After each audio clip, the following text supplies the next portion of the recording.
عالم آب و خاک میں تیرے ظہور سے فروغ، ذرہ ریگ کو دیا تو نے طلوع آفتاب، شوکت سنجر و سلیم تیرے جلال کی نمود، فقر جنید و بایزید تیرا جمال بے نقاب، تیری نگاہ ناز سے دونوں مراد پائے، تیری نگاہ ناز سے دونوں مراد پائے، تیری نگاہ ناز سے دونوں مراد پائے، تیری نگاہ ناز سے دونوں مراد، تیری نگاہ ناز سے دونوں مراد پائے، تیری نگاہ ناز سے دونوں مراد پائے، تیری نگاہ ناز سے دونوں مراد پائے، تیری نگاہ ناز سے دونوں مراد، عقل غیاب و جستجو عشق و حضور و اضطراب، تازہ میرے ضمیر میں مارکہ کہن ہوا، عشق تمام مصطفیٰ عقل تمام بولاؤ، عین وصال میں مجھے حوصلہ نظر نہ تھا، گرچہ وہاں نہ جو رہی میری نگاہ بے ادب۔ ہمارے آقا مولا حضور پر نور شافع یوم النشور صلی اللہ تعالیٰ علیہ وآلہ وبارک وسلم کا اپنا فرمان عالی شان ہے۔ جب حضرت عمیر بن عدی یہودی عورت اسماء بنت مروان کو قتل کر کے آئے، صبح کی نماز رسول اللہ کے پیچھے پڑھی تو نبی علیہ الصلوۃ والسلام نے سلام پھیر کر صفوں کے اندر عمیر بن عدی کو دیکھا، اور جب وہ سامنے ہوئے تو حضور نے فرمایا قتلت بنت مروان، فرمایا وہ گستاخ عورت کو مار آئے ہو؟ قال نعم بأبی انت یا رسول اللہ، عرض کی کہ مار آیا ہوں۔ پھر تھوڑی دیر مسجد نبی شریف میں خاموشی طاری رہی، پھر خود پوچھا حل علی فی ذالک شیء یا رسول اللہ، حضور حکومت آپ کی، عدالتیں آپ کی، سب کچھ آپ کا، تو میں ایک گستاخ عورت کو مار کے آیا ہوں، تو کیا اس کے بدلے میں مجھے قتل کیا جائے گا؟ میں جو بات، یہ تو لمبا واقعہ، میں جو بات کرنے لگا ہوں وہ یہ ہے کہ نبی علیہ السلام نے اس موقع پر فرمایا، اور صحابہ بھی کہتے ہیں ہم نے یہ عرب محاورے میں رسول اللہ کی مبارک زبان سے پہلی مرتبہ یہ لفظ سنا۔ حضور نے فرمایا میرے غلام تو نے سوچا کیا ہے؟ لا ينتطع فیہ انزان، فرمایا قیامت تک جب میری بات آئے گی، میری عزت کی بات آئے گی، میرے دین کی بات آئے گی، میری ختم نبوت کی بات آئے گی، جب میری بات آئے گی نا تو فرمایا دو بکریاں بھی کبھی آپس میں اختلاف نہیں کریں۔ تو حضور علیہ الصلوۃ والسلام کی عزت آبرو کا مسئلہ اتنا اہم ہے جس کے بارے میں نبی علیہ السلام نے فرمایا بے زبان بھی نہیں بولیں گے میری عزت کے مسئلے میں۔ تو غازی علم الدین شہید علیہ رحمہ نے 1929 اپریل کے اندر راجپال پر حملہ کیا اور اس کو قتل کر دیا۔ پھر غازی علم الدین علیہ رحمہ کا مقدمہ چلا اور لوگوں نے علامہ اقبال کو یہ مشورہ دیا کہ اس مقدمے کے اندر وکلاء پیش نہیں کرنے چاہیے، لوگ یہ نہ سمجھیں کہ مسلمان ڈر گئے ہیں یا حضور کے نام پر جان دینے کے بعد یہ پریشان ہوتے ہیں۔ تو علامہ اقبال نے کہا کہ آپ کی بات صحیح ہے، لیکن ہم وکلاء بھی پیش کریں گے اور علم الدین ڈیفنس کمیٹی بھی بنائیں گے، اس لیے کہ قیامت تک کوئی یہ نہ سمجھے کہ جو حضور کی عزت پر پہرا دیتا ہے وہ لاوارث ہوتا ہے۔ علامہ اقبال علیہ رحمہ نے مقدمہ لڑنے کے لیے وکلاء بھی تیار کیے، اور پھر قائد اعظم محمد علی جناح بانی پاکستان، ان کو بمبئی سے بلایا کہ آپ آ کر عاشق رسول کا مقدمہ لڑیں۔ ہماری بات لوگوں کو پتہ نہیں سمجھ کیوں نہیں آتی۔ ویسے نبی علیہ السلام نے فرمایا فتنے جو بندے کے اوپر پیش ہوں گے تو فرمایا اچانک پیش نہیں ہوں گے، تورد الفتن علی القلوب کالحصیر عودا عودا۔ حضور نے فرمایا کہ دلوں پر جو فتنے پیش ہوں گے اچانک دل سیاہ نہیں ہو جائیں گے، ایسے جیسے چٹائیاں بنائی جاتی ہیں تو ایک دھاگا پہلے لگایا جاتا ہے پھر دوسرا، تو حضور نے فرمایا لوگوں کے دلوں پر فتنے ایسے پیش کیے جائیں گے، اور فرمایا جو دل ان فتنوں کو قبول کر لے گا اس پر پھر ایک نقطہ سیاہ نقطہ پڑ جائے گا،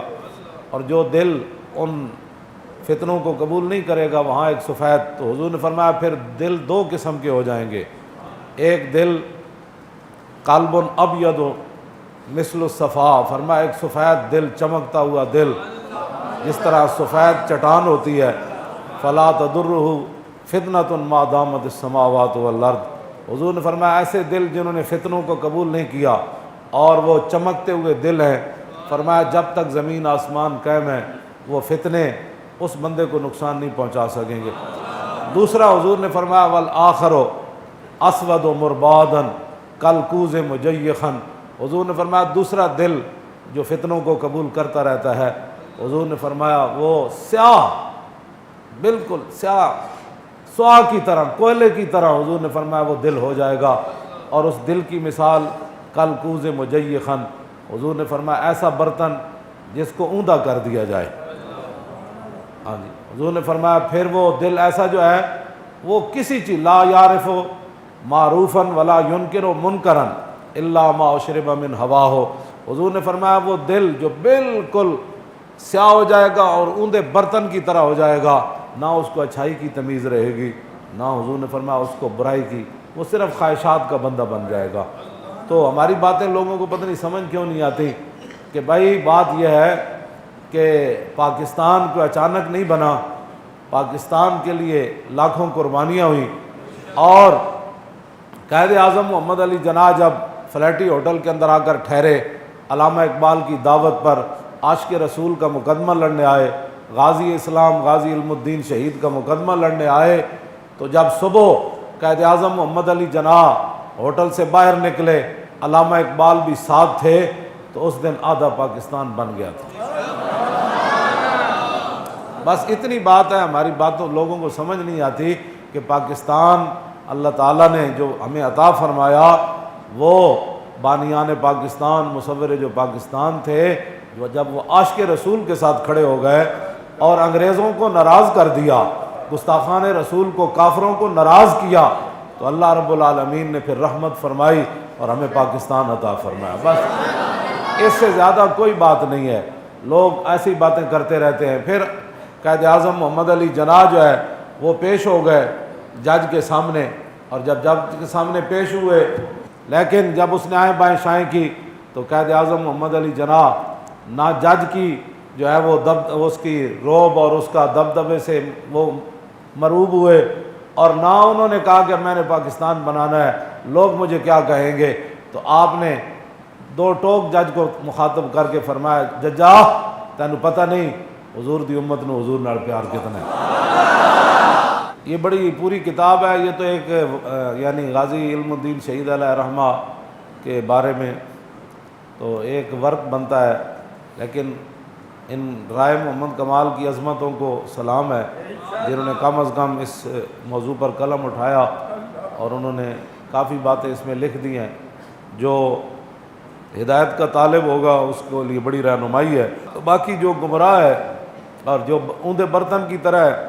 اس کے لیے پورا قرآن بھی اور پوری حدیث بھی، پوری تاریخ اسلام بھی، اور خلفائے راشدین کے جو سارے معاملات ہیں وہ ان کو کبھی بھی سمجھ نہیں آئیں گے۔ تو غازی علم الدین علیہ رحمہ کا مقدمہ چلا، لیکن اس میں جو ایک عجیب بات ہے، غازی علم الدین شہید کے خلاف جن 4 پولیس والوں نے گواہی دی وہ چاروں کے چاروں مسلمان تھے، نام بھی ان کے لکھے ہیں، مجھے ان کے نام پڑھنے کی ضرورت نہیں ہے، لیکن وہ تھے چاروں مسلمان، اور جس نے پرچہ کاٹا وہ بھی مسلمان تھا۔ بہرحال اپنی اپنی قسمت کی بات ہے، کہ قاتل لکھا اس کو۔ بہرحال یہ تو آج ان کے نام و نشان مٹ گئے،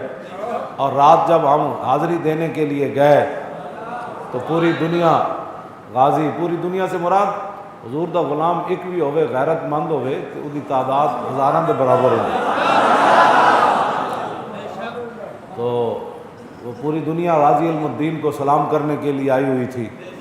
تو میں نے کہا اقبال یہ کیا بنا ہے؟ کہنے لگا اقبال یہ کس کے عشق کا فیض عام ہے کہ رومی فنا ہوا حبشی کو دوام ہے۔ تو یہ تو اقبال کہتا ہے کہ یہ تو رسول اللہ کے عشق کا کمال ہے نا، کہ حضرت بلال نے ایک محلے پر بھی حکومت نہیں کی لیکن پوری دنیا میں بلال بلال ہو رہی ہے، اور سکندر ذوالقرنین نے پوری دنیا پر حکومت کی، اس کا نام بھی کوئی نہیں جانتا۔ یہ تو حضور کی محبت کا فیضان ہے کہ نہ حافظ نہ قاری نہ مولوی نہ صوفی، اور دیکھ کر بھی قرآن نہیں پڑھا ہوا تھا علم الدین، لیکن آج ساری دنیا گردن کیوں جھکاتی ہے اور غازی علم الدین کو سلام کیوں کرتی ہے؟ اس لیے کہ انہوں نے رسول اللہ کے ساتھ وفا کی، اور اقبال قلندر لاہوری کہتا ہے کہ محمد سے وفا تو نے تو ہم تیرے ہیں۔ یہ جہاں چیز ہے کیا،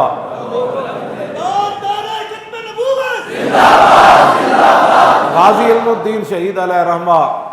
کا مقدمہ چلتا رہا، آپ کو سزا ہو گئی، ہائی کورٹ سے بھی اپیل خارج ہو گئی۔ پھر غازی علم الدین کے والد گرامی میاں طالع مند ملک فیروز خان نون کے پاس گئے۔ یہ بڑا چہیتا ممبر تھا پریوی کونسل انگریزوں کا، اور اس کو پتہ نہیں تھا کہ یہ غازی علم الدین کا والد ہے۔ ان کی تصویر بھی اس میں انہوں نے دی ہے، غازی علم الدین علیہ رحمہ کے والد گرامی کی۔ تو وہ بڑے سادے اور ایک پٹکا سا سر پر باندھا ہوا ہے، لیکن جو ان کے بیٹے نے کام کیا تا صبح قیامت، پھر قیامت کے بعد بھی اس دن پھر پتہ چلے گا جب رسول اللہ بلائیں گے ان کو کہ غازی کا والد بھی آ جائے، غازی بھی آ جائے، غازی کا خاندان بھی آ جائے، جنہوں نے ان کو ہاتھ ڈالا، جن کی سلطنت میں سورج ان کا غروب نہیں ہوتا تھا، اور تھا وہ رسول اللہ صلی اللہ تعالیٰ علیہ وسلم کے غلام، اور وہ ترخانوں والا کام کرتے تھے، نہ اور کوئی بڑے خاندان کے بھی نہیں تھے، لیکن جو کام کر گئے تا صبح قیامت۔ غازی کو بھی سلام، غازی کی عظمتوں کو بھی سلام، غازی کے خاندان کو بھی سلام، اور غازی صاحب کے جتنے بھی چاہنے والے ہیں ان کو بھی سلام۔ تو غازی علم الدین علیہ رحمہ کے والد گرامی میاں طالع مند علیہ رحمہ وہ گئے اس کے پاس، ملک فیروز خان نون کے پاس گئے، اور اس کو کہا کہ آپ جو ہے نا وہ بڑے چہیتے ممبر ہیں پریوی کونسل کے، انگریزوں کے بڑے چہیتے ہیں، تو آپ مہربانی فرمائیں کہ میرے بیٹے کے لیے سفارش کریں۔ تو اس نے جب سنا نا کہ یہ غازی علم الدین کا والد ہے تو اس نے جوتے بھی نہیں پہنے، اور غازی صاحب کے والد کا ہاتھ پکڑ کر اپنے دفتر سے باہر لے گیا۔ وہ کہنے لگا کہ قبلہ آپ آئندہ میرے جو ہے نا، یہ ہے ان کے والد کی تصویر، یہ تو یہ ہے ان کے والد کی تصویر، غازی علم الدین کے والد گرامی میاں طالع مند نور اللہ مرکزہ کی یہ تصویر ہے۔ نہ کوئی نخرہ، نہ کوئی ٹخرا، نہ کوئی جدت، نہ کوئی اور کپڑے بڑے ہیں جی، ہاں جی، یہ ان کی تصویر ہے۔ اور یہ ملک فیروز خان نون نے جوتے بھی نہیں پہنے، اور غازی علم الدین کے والد کو باہر اپنے دفتر سے لے آیا اور کہا کہ آپ نے آئندہ میرے دفتر میں نہیں آنا، اس لیے کہ انگریز ناراض ہو جائیں گے۔ یہ وہ لوگ تھے جنہوں نے اپنے ایمان بھی بیچے، جنہوں نے اپنے وطن بھی بیچے، جنہوں نے اپنی ملت بھی بیچی، اور یہ بعد میں پاکستان کی بدقسمتی یہ کہ بعد میں یہی شخص ملک فیروز خان نون پاکستان کا وزیر اعظم بنا۔ یہ ہماری بدقسمتی ہے، اس سے بڑی بدقسمتی نہیں ہو سکتی، جو غازی کے باپ کی بات بھی نہ سن سکا اور بٹھایا بھی نہیں اور پکڑ کر اپنے دفتر سے باہر لے آیا۔ وہ آدمی جوتیوں کا مستحق تھا یا کہ وزیر وزارت عظمیٰ کا مستحق تھا؟ یہ آج یہ باتیں نہیں ہیں کہ غازیوں کے خلاف لوگ آ جائیں، ہاں اس وقت بھی یہی صورتحال تھی، لیکن جو عاشق رسول تھا علامہ اقبال قلندر لاہوری، وہ پہلی صف میں کھڑے ہو کر جنازہ پڑھ رہا تھا۔ میاں طالع مند علیہ رحمہ آ گئے، اور انہوں نے اس لیے نہیں گئے تھے کہ وہ پریشان تھے، وہ چونکہ فقیر تھے، پردوں میں چھپا ہو تو چشم بینا دیکھ لیتی ہے، اور زمانے کی طبیعت کا تقاضا دیکھ لیتی ہے، اور انوکھی وضع سارے زمانے سے نرالے ہیں، الہی عاشق کون سی بستی کے رہنے والے۔ تو اس واسطے نہیں کہتے کہ وہ میرے کا بیٹا بچ جائے، بلکہ وہ قیامت تک امت کو بتانا چاہتے تھے کہ جن کو تم اپنے سروں پر بٹھاتے ہو وہ تو غازی کے والد کی بات بھی نہیں سنتا۔ یہ صرف یہ بتانا چاہتے تھے، ورنہ ان کو پتہ تھا کہ یہ جو اپنا دین ایمان بیچ چکے، انہوں نے غازی، ان کو کیا پتہ ہے غازی کیا ہوتا ہے، علم الدین کون ہوتا ہے، ناموس رسالت کیا ہوتا ہے، ناموس رسالت پر پیرا کیا ہوتا ہے، ان کو کیا پتہ ہے، وہ جو بیچ چکے۔ اقبال کہتا ہے نال عشق بگوش مردم دنیا بانگے مسلمانی و دیار فرنگست۔ اقبال کہتا دنیا دار بندے دے سامنے عشق رسول دی گل کرنا انجی ہے جویں بندہ یورپ دے ایئرپورٹ تے اتر کے اذان دے دے۔ کہنا انہوں نے کی پتہ ہے اذان کیا ہوتی ہے، اشہد اللہ الہ الا اللہ کیا ہوتا ہے، اللہ اکبر کیا ہوتا ہے، اشہد ان محمد رسول۔ اقبال کہتا ہے دنیا دار بندہ جڑا اپنا ایمان تے دین دنیا سمجھدا ہوئے، ہاں جی، نالا بگوش مردم دنیا، ہاں جی، رونا پلنا تقریراں کرنیاں چلانا، قرآن حدیث پیش کرنی اور تاریخ پیش کرنی، صحابہ دے واقعات پیش کرنے، خود رسول اللہ دے فرامین پیش کرنے اور تاریخ اسلام دے چمک دے ہوئے ہیرے پیش کرنے۔ اقبال کہتا دنیا دار بندے دے سامنے ایک گلہ انجی ہے جویں یورپ وچ اذان دے دیو، انگریزاں نوں کیا پتہ ہے اذان کیا ہوتی ہے، کس ٹائم دی جاتی ہے۔ پھر غازی علم الدین شہید علیہ رحمہ کو میاں والی جیل منتقل کر دیا گیا، اور پھر آخری دن جب ملاقاتوں کے رکھے گئے، اور آپ نے یہ شرط لگائی تھی کہ مجھے روتے ہوئے کوئی بھی نہ ملے، لیکن آپ کی امی جان جب داخل ہوئی ملنے کے لیے تو غازی علم الدین، ماں تو پھر ماں ہوتی ہے نا، میرا اپنا یہ وجدان یہ کہتا ہے کہ غازی علم الدین کی ماں اس لیے نہیں روئی تھی کہ جناب وہ کوئی پریشان تھی، بلکہ وہ سوچ رہی تھی میں کہاں، میرا بچہ کہاں، ہاں جی ہاں جی ہاں جی، اور میں اتنی خوش نصیب کہ اللہ رب العالمین نے میرے بیٹے کو اپنے حبیب کی عزت کے لیے قبول فرما لیا۔ ہاں جی ہاں جی، یہ تو ایک تاریخ تھی نا۔ جی حضرت ام عامر جدوں صحابہ نے کیا تواڈے والد بھی شہید ہو گئے، تواڈے ابا جی بھی شہید ہو گئے، بھائی بھی شہید ہو گئے، بیٹے بھی شہید ہو گئے، تے انہاں کیا اے دسو حضور دا کی حال ہے، سمجھ آئی، میدان احد تے صحابہ نے کیا حضور تو ٹھیک ہے، تو فرمایا کل مصیبت بعدہ جلل، فرمایا اب جب حضور ٹھیک ہیں تو پھر ان رشتوں کے جانے کی کیا حیثیت رہ جاتی ہے۔ جب رسول اللہ کو آئی اور رسول اللہ کو دیکھا اور حضور کا دامن کرم پکڑا تو حضور مجھے پہلے پتہ چل گیا میرے سارے رشتے ختم ہو گئے، لیکن آپ جو موجود ہیں تو آپ، تو یہ اسی ایک وہ سلسلہ تھا کہ غازی علم الدین کی امی جان جو ہے روئی ضرور ہے، لیکن غازی علم الدین نے اپنی امی جان کو تسلی دیتے ہوئے کہا کہ امی تو اس لیے پریشان ہے کہ تو نے میری بارات نہیں دیکھی۔ تو کہا ہاں بات تو ایسے ہے، تو فرمایا میری بارات لاہور سے ایسے اٹھے گی پھر قیامت تک کسی کی بارات نہیں اٹھے گی۔ ہاں جی ہاں جی، تو غازی علم الدین علیہ رحمہ کہ پھر جنازے میں 6 لاکھ بندے آ گئے، حافظ آ گئے، قاری آ گئے، ہاں جی حافظ آ گئے، قاری آ گئے، پیر آ گئے، سید آ گئے، بڈھے آ گئے، جوان آ گئے، صوفی آ گئے، کیوں جی، اور سالک آ گئے، مجذوب آ گئے، سارے آ گئے پھر اس کے جنازے میں۔ پھر سید بھی آ گئے، پیر سید جماعت علی شاہ صاحب محدث علی پوری، انہیں پھر غازی علم الدین دے پیروں تو کپڑا لوا کے پیر چومے تے لوگاں کیا حضور اے کے کیتا، فرمایا متھا تے رسول اللہ چومیا میں پیر ہی چم سکدا تو آیا نہ در تے کیوں بد نصیبہ، تو آیا نہ در تے کیوں بد نصیبہ، ہزاراں رنگاں وچ رنگیں دے محمد، کیوں جی۔ پھر غازی علم الدین علیہ رحمہ جیل کے اندر چلے گئے، استاد عشق لہر جو ہے وہ گیا ملنے کے لیے، تو غازی علم الدین کو کہنے لگا، غازی صاحب نے کہا آپ شعر سنائیں، اس نے کہا نہیں نہیں پہلے آپ سنائیں، تو آپ نے فرمایا چلیا میں نہیں سنانے، انہوں نے کہا نہیں نہیں آپ کو سنانے پڑیں گے۔ پہلے غازی صاحب نے اس کو کہا کہ مرا راز اندر دل نوازست بر ممبر نہ تواں گفت و بردار تواں گفت، انہوں نے کہا استاد عشق لہر میرے سینے میں جو راز ہیں، سمجھ آئی نا، وہ ایویں نہیں بیان ہو سکتے، ہاں جدوں ممبر تے نہیں بیان ہو سکتے نہ تقریراں، ہاں جدوں تختہ دار وچ میں کھڑا ہواں گا نا اس ویلے کوئی پوچھے گا تو میں راز دس دیاں، بر ممبر نہ تواں گفت و بردار تواں گفت، فرمایا وہ ممبر پر نہیں کہے جا سکتے، تختہ دار پر وہ راز بیان کیے جا سکتے ہیں، لیکن اس نے بڑی آرزو کی، اس نے کہا کہ دیکھیں میں آپ کو ملنے کے لیے آیا ہوں، دیکھ کہ میں نے یہ کیا، میں نے وہ کیا، اس نبی کا واسطہ کہ جن کے لیے آپ آئے ہیں مجھے کچھ سنا دے تاکہ میں باہر جا کر لوگوں کو کہوں کہ غازی کیا کہتا ہے۔ تو غازی صاحب پڑھے ہوئے نہیں تھے، دیکھ کر بھی قرآن، لیکن فرمایا من عاشق سر مستم، من عاشق سر مستم از دار میندیشم، میں جب سر دینے والا عاشق ہوں، من عاشق سر مستم از دار میندیشم، تو پھر مجھے تختہ دار سے کیا خوف ہے؟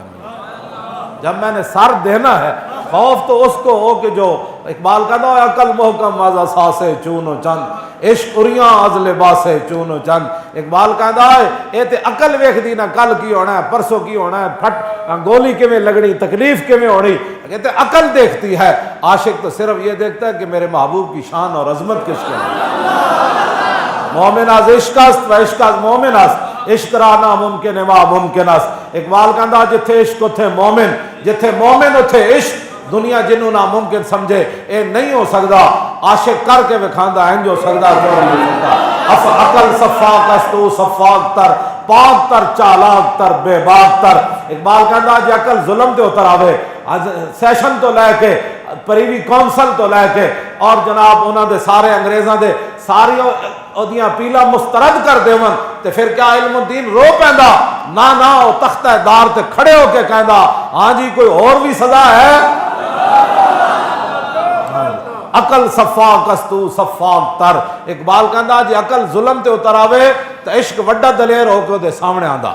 عقل صفاق است تو صفاق تر، پاک تر چالاک تر بے باک تر۔ اقبال کہندا پھر عقل دے مقابلے عشق جڑا وہ وڈا دلیر بھی ہوندا، او دے انداز بھی انوکھے ہوندے، اور پھر پوری دنیا نو لمحہ بھی پا کے رکھ دیندا، حیران بھی کر کے رکھ دیندا کہ واہ جی واہ انج بھی ہوندا ہے کم۔ کہندا من عاشق سرمستم از دار میندیشم، پروانہ جاں بازم از نار میندیشم۔ کہندا جب میں جان دینے والا پروانہ ہوں تو بھڑکتی ہوئی آگ مجھے کیا نقصان پہنچا سکتی؟ چوں طالب دیدارم از غیار چے دارم، جب میں نے ایک ہی جگہ اپنی نگاہ لگائی ہوئی ہے، جب میں نے کبھی کوئی سوچ کوئی تصور ہی نہ ابھرا تیری تصویر کے بعد، اور ذہن خالی ہی رہا کاسہ سائل کی طرح، کہا کہ جب میں چوں طالب دیدارم، جب میں رسول اللہ کے نظارے کا منتظر ہوں، تو پھر چوں طالب دیدارم از غیار چے دارم، پھر کوئی بھی دشمن میرا کیا بگاڑ سکتا ہے؟ پھر کیا کر چوں طالب گلزارم از خار میندیشم، جب میں پھول کی تمنا میں نکلا ہوں گھر سے تو کانٹے اب میرا راستہ کیسے روک سکتا ہے؟ با دوست چوں مشغولم دشمن چے کند بر من، کہندا جدو میں اس در تے سر رکھ دیتا تو ہن دشمن میرا کی بگاڑ سکتا؟ با دوست چوں مشغولم دشمن چے کند بر من، چوں گنج بدست آمد از مار میندیشم، جب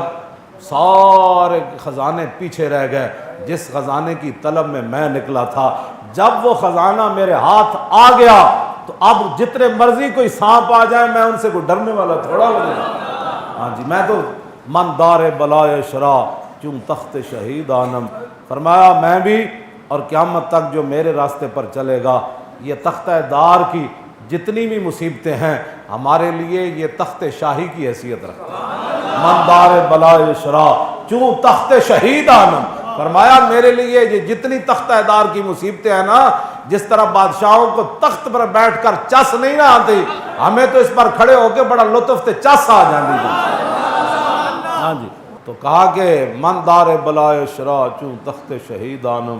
فرمایا میرے لیے جتنی بھی تختہ دار کی مصیبتیں ہیں، جیلوں کی مصیبتیں ہیں،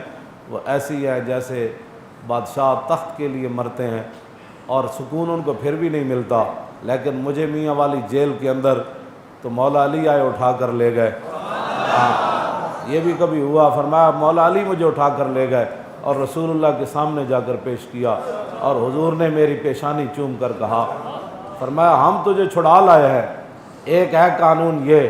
اور دوسرا یہ ہے کہ میرے نام پر قربان ہونا ہے، تو دونوں میں سے کس کا انتخاب کرنا ہے؟ فرمایا ہاں اگر تو میرے نام پر قربان ہوگا تو قیامت تک اگر میری امت کے حکمران مدانت کر جائیں، دو نمبریاں کر جائیں، یہود و نصارہ کے سامنے بک جائیں، تو پھر ان کے سامنے تیری صورت ہو کہ اگر یہ کام ہم نہیں کریں گے تو علم الدین جیسے بیٹے بھی ماؤں نے جنم دیے ہیں۔ کیوں جی؟ تو پھر غازی علم الدین نے حضور کی بارگاہ میں عرض کیا کی، مجھے خاک میں ملا کر میری خاک بھی اڑا دے، مٹا ہوں تیرے نام پر مجھے کیا غرض نشان سے۔ تو غازی علم الدین نے کہا کہ حضور نہیں میں تو واپس جانا چاہتا ہوں، میں تو واپس جانا چاہتا ہوں، بس اتنی بات ہے۔ اوے ترکھان دا پتر تے ایویں علامہ اقبال اور قبر وچ نہیں سی چھال مار کے باہر آیا تے اقبال اتارن واسطے کھڑے ہوئے تے پیر سید دیدار علی شاہ کھڑے ہوئے۔ کیوں جی؟ جب جنازہ پڑھان لگن شاہ جی این صفا وال نگاہ کرن تے شاہ جی غش کھا کے ڈھے پون، پیر سید دیدار علی شاہ این جدوں ویکھیا این کر کے مجمع وال تے غش کھا کے ڈھے پے، بعد وچ اٹھے تے لوگاں کیا حضور کی ہویا؟ تو فرمایا چپ کرو کی ہویا؟ آپ نے پھر کہی جان یا رسول اللہ ساری زندگی حدیثاں پڑھائیاں، حضور ساری زندگی قرآن پڑھایا، ساری زندگی عمر حج کیتے، یا رسول اللہ جمعے نمازاں پڑھائیاں، حضور کدی خواب وچ بھی دیدار میں نے کرایا، تے اج علم الدین دے جنازے وچ بنفس نفیس تشریف لے آؤ۔ کیوں جی؟ کی محمد سے وفا تو نے، یہ گپ نہیں سمجھنی یہ بات، لوگوں نے نام ماننے کو تو لوگ پھر اللہ رسول کو بھی نہیں مانتے۔ ہاں جی، نہ منوانا ہمارا کام نہیں ہے، نہ ایسے عقل کے اندھوں کے ساتھ ہماری بات ہے، ہماری بات تو ان کے ساتھ ہے کہ سیدنا صدیق اکبر نے ابو جہل نے کیا اینج ہو سکتا کہ بندہ راتوں رات مسجد حرام تو بیت المقدس جاوے، پھر لا مکان جاوے، پھر واپس آوے، پھر کنڈی ہل رہی ہوئے، پانی چل رہے ہوئے، اتنے ٹائم میں ہو سکنا؟ فرمایا گل کیتی کنے؟ انہاں کیا کیتی تے رسول اللہ نے۔ فرمایا سنو انی لا اصدق بابعد منہ، میرے آقا اس سے بھی بڑی بات کرے تو میں ماننے کے لیے تیار ہوں۔ بس اتنی بات ہے، جنہوں نے ماننا ہوتا ہے۔